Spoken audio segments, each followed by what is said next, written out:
માર્ગે ભાગ્યા. ગિસત સાવ નજીક આવી ગઈ હતી, તેથી વાર કરવાનું માંડીવાળી ભાણપટગીરે ઘોડી વહેતી મૂકી. આગળ ભાણપટગીર ને પાછળ પોલીસ. એકલમલ ભાણપટગીર લપતર થઈ ટીકરના ટાણ બાજુ વળ્યા અને છેવટે સામી છાતીએ ઊભા રહ્યા.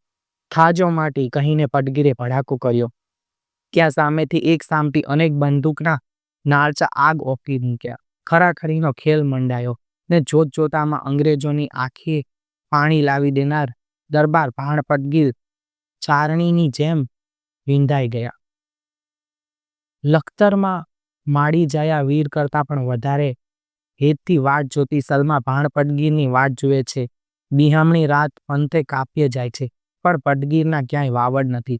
ત્યાં આદમ આંગણામાં આવી ઊભો રહ્યો. તે વખતે જ કોધરે બેઠેલી ચીબરીએ કાળો ઝહકાર્યો કર્યો.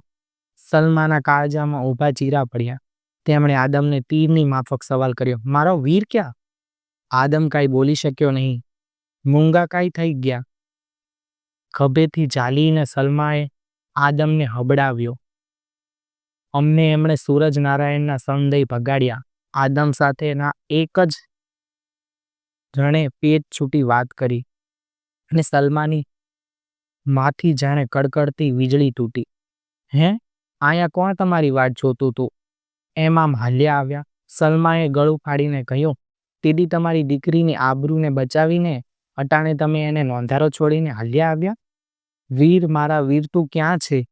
સલમા ગાંડાની જેમ રટણા કરવા લાગી. સલમાનું આવું રુદન જોઈને ઘડીભર રાતને પણ દુસકું આવી ગયું.